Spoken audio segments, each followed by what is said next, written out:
Hey everybody, welcome back to the farm. It's hot, 96 today, I believe, with super high humidity.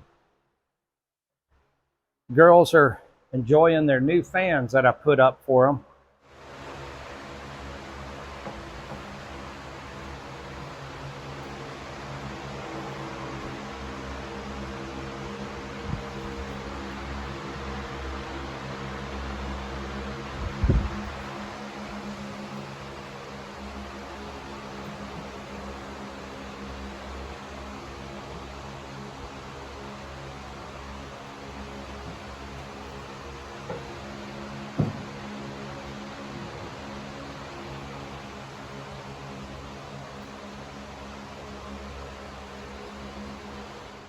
Moves a lot of air. As you can see, their manes are moving. It blows the litter on the ground, and they just get to a sweet spot inside the main flow, and they just kind of stand right there.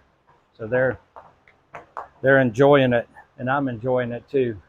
They can actually come over here in the heat of the day and hang out comfortably and not sweat like they did with those residential box fans.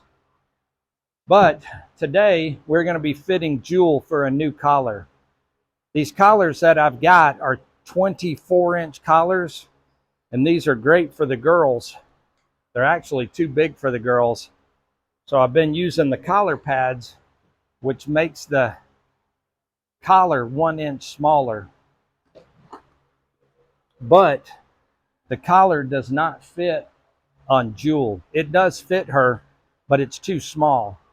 And while she's under a light load, it's not really that big of a deal, but you don't want to put her under a heavy load. So I hadn't really been driving her because I just need to get her the right size collar.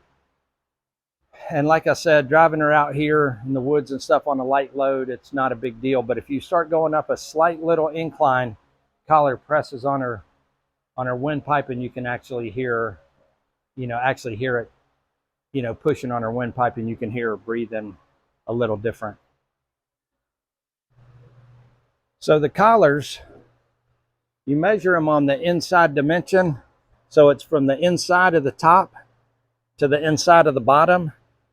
And that's what size your collar is. This is a 24. I don't know what size she needs, but I'm guessing she needs at least a 27. We'll see. I had a 25 and a 26, but they were both bigger than what I needed at the time because they were too little. And so I sold both of them, and I bought these. If you remember when I went up to Ohio, I sold those up there to the Amish guy at the halter shop, and I got these two 24s. With the collar pads inside of them, they fit on the girls pretty good. They're still too big for the girls, but they're going to grow into them. Their mothers both wore 24s, so I was gauging what their mothers wore as the reason I got 24s. Now, they may outgrow these, and that's okay. They'll be able to use them for a couple of years if they do outgrow them, and then I'll be able to use them on smaller horses later. I'll just save these. I won't get rid of them, but hopefully 24 will be the right size for them like it was on their mothers. So what we're going to do is we're going to get Jule out, and we're going to put her on the wash rack so we can get her measured up. All right, so when a horse is wearing a collar, you can kind of see this front shoulder right here.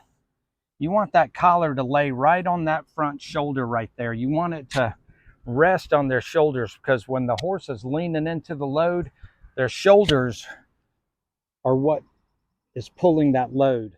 The hames are coming across the collar, and the harness is hooked to the hames, and then ultimately it's hooked to your load.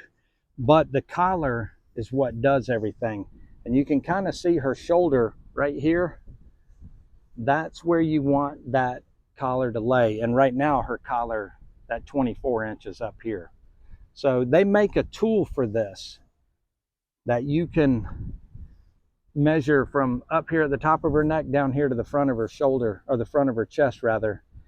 And I think it probably costs about 45 or 50 bucks. And if I was in the business of measuring horses for collars, I would invest in it. But it doesn't do any good to invest in it when you're just going to measure one time and be done. So what I'm going to use is, because I don't have the real tool, is I'm going to use a T-square and just a regular square.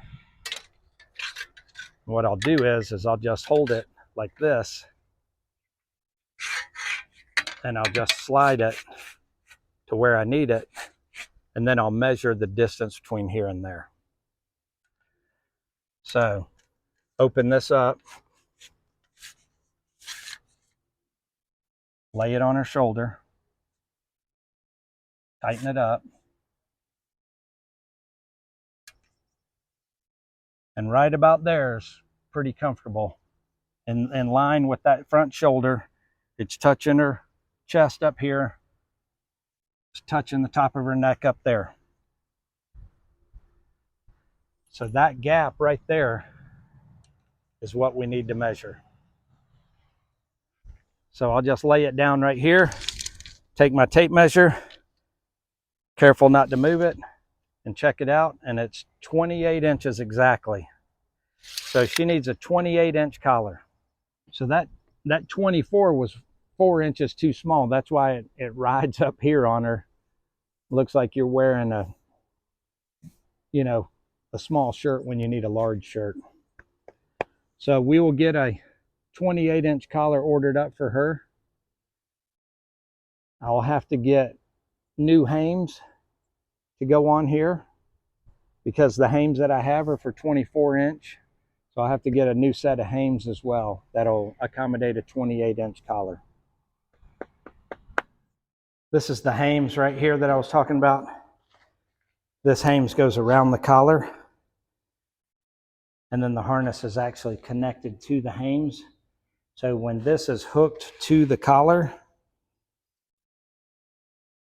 then it becomes one with the collar, and the harness is on the back of the horse, and it pulls the complete load.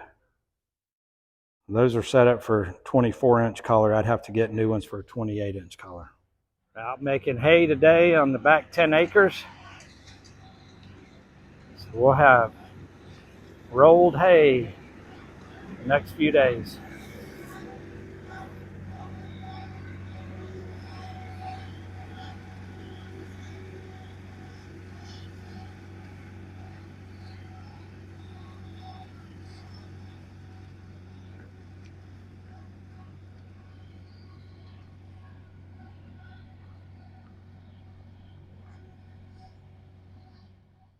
So everybody's hanging out in the shade in the barn because I didn't run them back over to the pasture, so they're just hanging out in the barnyard. And it's cool in here with the fans going. I don't know if you guys have seen how big the girls have gotten, but Jean, she's a big old girl. I'm having to look up at her when I look up. Maybe getting a new horse. Maybe getting a teammate for Jule. Amish buddy called this morning and said he was getting rid of one of his horses. When you're up in Ohio, the horses have got to be able to plow for 8 hours straight, and they got to be able to produce an offspring every year. If you can't perform double duty, then they move you on down the road. So there's a horse up there that I drove 2 seasons ago when I was up there. Real nice registered mare that's 14 years old.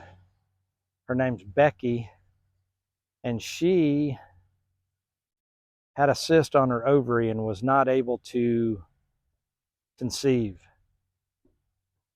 He ended up getting her pregnant through multiple breedings because he owns his own stallion, so he was able to get her pregnant, but she went full term, but the foal didn't make it. The foal wasn't formed correctly and didn't make it, sadly. So he is moving her on and asked me if I would be interested in getting her and teaming her up with Jule.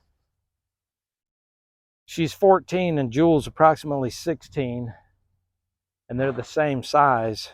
So I would have a match team that would be a senior team, but they would be a light duty senior team until the girls got going. Once the girls get going next spring, then I can regroup and see what I want to do with the senior team. But that would give me the opportunity to have a team right now and do something right now and during the fall. So I think I'm probably going to go up there and get her.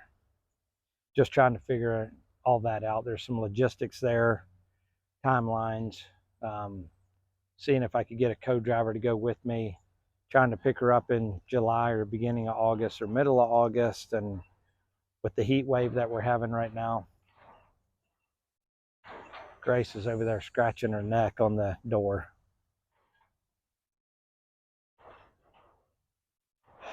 I'd have to drive back in the middle of the night so that it was cooler and the sun wasn't beaming down on the trailer, cooking her inside of the trailer.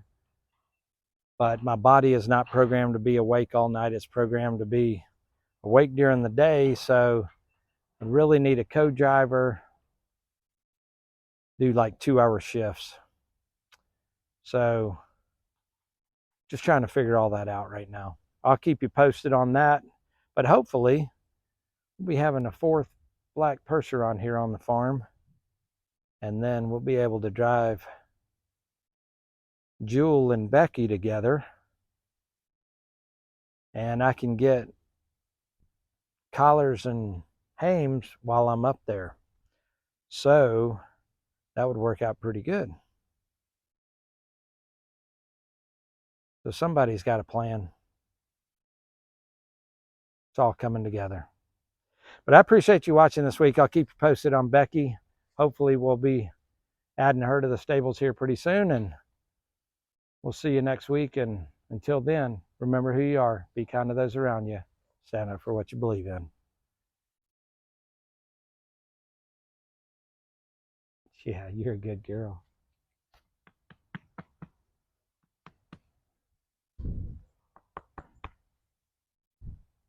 Yeah.